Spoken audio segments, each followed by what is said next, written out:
Greetings. As I was thinking about a trip to Las Vegas, I was fascinated to find out where the best places to play poker was.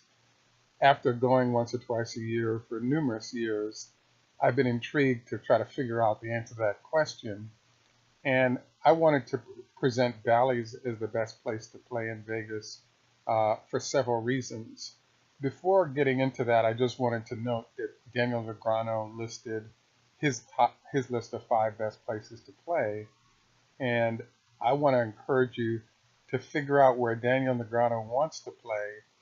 Go and watch him and Phil Ivey play for large dollars, but avoid those places like the plague. And the reason is that um, it's implied that you have a $20–30 million bankroll that's behind you, regardless of what the chips are on the table. So when you have people shoving on you with ridiculously bad hands and hitting them, they can do that because they have unlimited resources that support their play. So taking your little money is no big deal to them. So I wanted to refer you over to a place like Bally's because if you're in that 10, 20, 30 grand in the bank, you have a playing stake of $300 to $500 situation. Um, that's on the lower end of the party. And if you're on that end of the party, um, there's a bunch of places to play at in Vegas, and I believe Bally's is the best. Several reasons. Number one, Bally's, where it's located mid-strip, gives you access to its own food court. You could go next door. There's a connection between Paris and Bally's that has beautiful shopping and food that's reasonably priced between the two. You actually have access to a bunch of other places to play. So if you're doing great, you can end up maybe switching up and going to a venue with higher rollers, maybe Caesars. And if you really, really did great, you could go up and deal with Daniel Negreanu. If you're doing poorly, there are even games that are smaller that are within that casino or that you can drop down to that allow you to build up your bankroll for a while before going after the big dogs again. The next issue is, bathroom locations are reasonable in distance, and so are access to in-hotel eating situations that work. I also love Bally's because you have fairly low cost rooms. You'll tend to be able to get comps there, even in busy times, because most people are looking for the higher end hotels anyway. So you don't have to battle the highest rollers for the best rooms when the city is busy.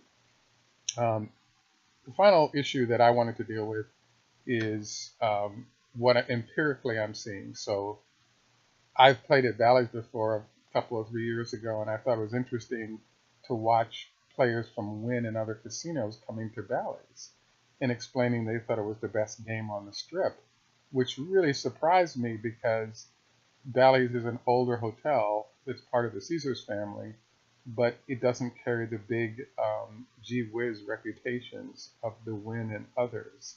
And I really think that trying to manage your selection of hotel to fit with your bankroll is a good idea because the folks with huge bankrolls or implied bankrolls are inclined to make really bad moves that can ruin your day even if you have something good, because their implied bankroll kind of sits in there as a way to control the character of their play. So so looking forward to input or ideas from other folks. Please like and subscribe. Happy to share more about my Vegas thoughts. One last thing about Vegas that I've been fascinated by is that there's a whole poker culture in Vegas and process. So, for example, when I was last there, I was intrigued because the smaller casinos like Treasure Island, for example, they're offering something like $5 an hour for your play, up to $600 in compensation.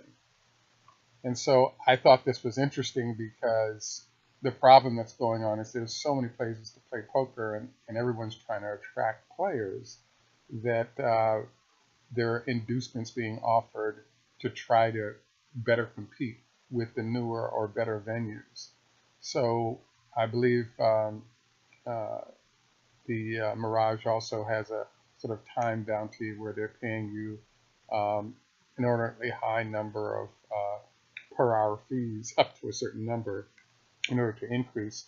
In fact, when I was last at the Mirage, they had a situation where there's X number of hours that you would play, and after a certain number of hours, you get the free roll into a tournament that had a $250,000 payout.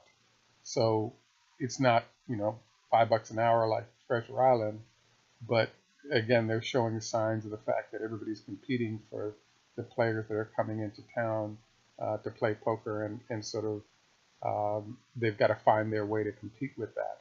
So I would say, for me, Bally's is the best for a whole bunch of reasons. Um, uh, if you want to know where not to go, take a look at the listing that Daniel Negreanu has for his best places to play. And if you have multi-millions of dollars behind you and a few $100,000 to lose, that's the perfect list. But if you want to actually get to play and not get wiped out by very, very wealthy folks trying to jack you, I would avoid that list like the plague and start looking at places like Ballys and the Golden Nugget and some of these places that have nice venues, but don't attract the highest rollers because they aren't as glitzy. Good luck and enjoy.